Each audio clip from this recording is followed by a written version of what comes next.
તમારું સ્વાગત છે મારા રસોડામાં। આજે આપણે ખૂબ જ સરસ એવા મરચાં બનાવીને તૈયાર કરીશું। તો એકદમ મોળા મરચાં મેં લીધા છે। તમને તીખા પસંદ હોય તો તમારે તીખા લેવાના। અહીંયા 850 ગ્રામ મેં મોળા અને મોટા મરચાં આવે એ લીધા છે। મરચાંની વચ્ચે આપણે કાપો કરી દઈશું અને જો બીજનો ભાગ વધારે હોય તો કાઢી નાખવાનો, નહીંતર મોળા મરચાં છે એટલે બીજ બહુ ના હોય તો તમે રાખી દો પણ ચાલે। એટલે મેં મને થોડા એવા લાગતા હતા એમાંથી જ કાઢ્યા છે, બધામાંથી મેં બીજનો ભાગ હટાવ્યો નથી। હવે મરચાંને સાઈડમાં રાખી દઈએ અને આપણે તૈયારી કરીએ બીજી।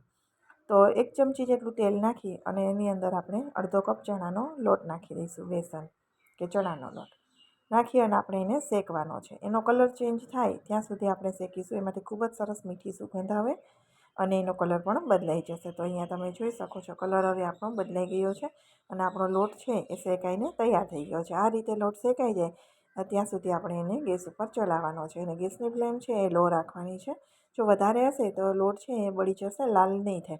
આ રીતે લાલ થવો જોઈએ। તો હવે લોટને આપણે મિક્સિંગ બોલની અંદર કાઢી લઈશું। તો તમારે જેટલા મરચાં હોય એ પ્રમાણે લોટ તમે વધારે ઓછો પણ કરી શકો છો। તો હવે અહીંયા ખાટું મીઠું ચવાણું મેં અડધો કપ લીધું છે, એને આપણે મિક્સરના જારમાં પીસી લેવાનું છે। તો જો ચવાણું છે એ તમે વધારે લેતા હોય તો 2 ચમચી ચણાનો લોટ પણ નાખી શકાય, પરંતુ થોડો ચણાનો લોટ હોય તો મરચાં છે એ ખાવામાં વધારે સારા લાગે છે। અને આ મરચાં એવી રીતે તૈયાર થાય છે ને કે બીજા શાકની પણ જરૂર નથી રહેતી। રોટલી મરચાં અને તમે છાશ કે દહીં ખાઓ ને તો પણ ખૂબ જ સરસ અને મીઠા લાગે છે, એવા સરસ બનીને તૈયાર થાય છે। તો હવે આપણે મસાલા કરી દઈશું। તો એમાં આપણે સ્વાદ પ્રમાણે મીઠું નાખીશું, ચપટી એવી હિંગ નાખીશું જેની ખુશ્બુ ખાવામાં ખૂબ જ સરસ લાગે છે। સાથે આપણે 1.5 ચમચી જેટલું ધાણા જીરું નાખીશું। સ્ટફિંગ છે એટલે ધાણા જીરાનું પ્રમાણ થોડું વધારે રાખવાનું છે। 1 ચમચી આપણે એમાં સફેદ તલ નાખી દઈશું અને ખટાશ માટે મેં અહીંયા આમચૂર લીધો છે, તમે લીંબુનો રસ પણ લઈ શકો છો। અને લીલા ધાણા નાખી દઈશું અને મોણ છે એ આપણે 1 ચમચી જ નાખીશું, કેમ કે ચવાણું છે એમાં પણ તેલનું પ્રમાણ હોય છે, એટલા માટે આપણે તેલ ઓછું નાખીશું। બધી વસ્તુ મિક્સ કરી દઈશું। હવે 2 વસ્તુ આપણે નાખવાની રહી ગઈ છે। ચપટી હળદર નાખી દઈશું જેથી કલર છે એ સરસ આવે।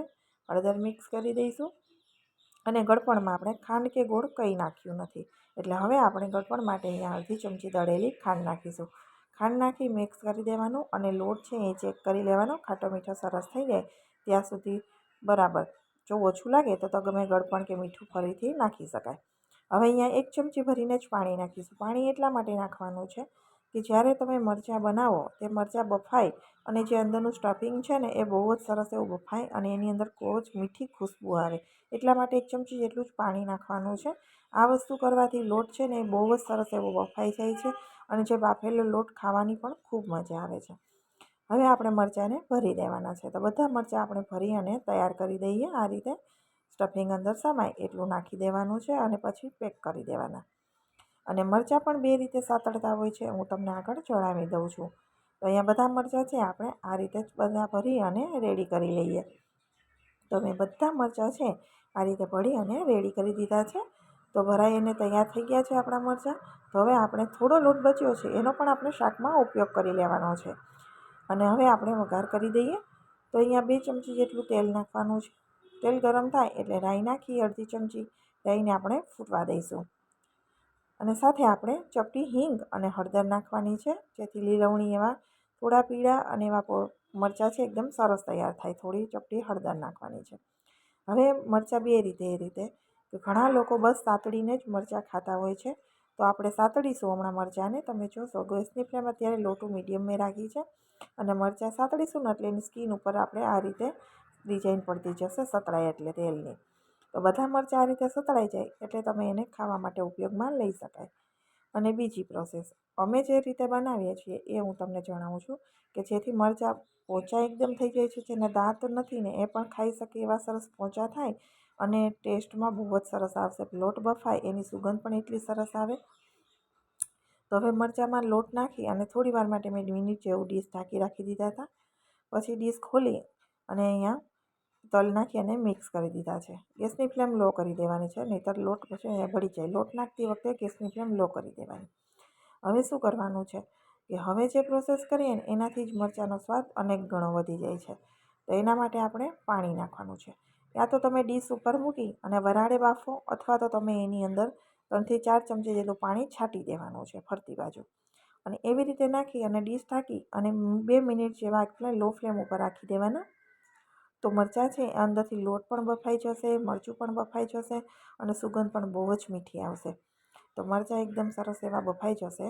હજી આનાથી પણ વધારે સરસ બફાઈ જશે. હું તમને આગળ જણાવું કે ગેસની ફ્લેમ હવે અત્યારે આપણે બંધ કરી દેવાની છે. મરચાં આ રીતે થઈ જાય, ગેસ કરી ડીશ ઢાંકી અને 5 મિનિટ માટે રાખી દેવાના છે.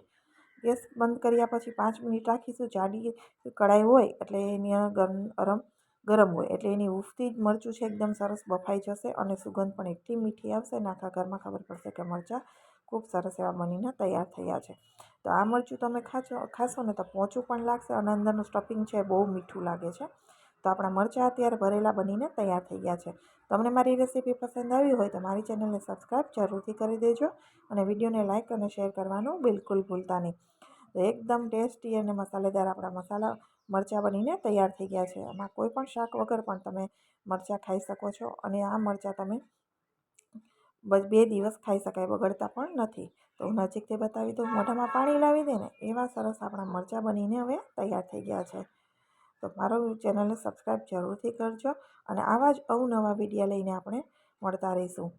તો અહીંયા આપણા મરચાં મેં નજીકથી પણ તમને બતાવી દીધા છે. ખૂબ જ એવા ટેસ્ટી બનીને તૈયાર થયા છે અને જો આ મેથડથી બનાવશો ને તો તમારા પણ એવા જ બનશે. ફરી મળીશું નવા વિડીયો સાથે.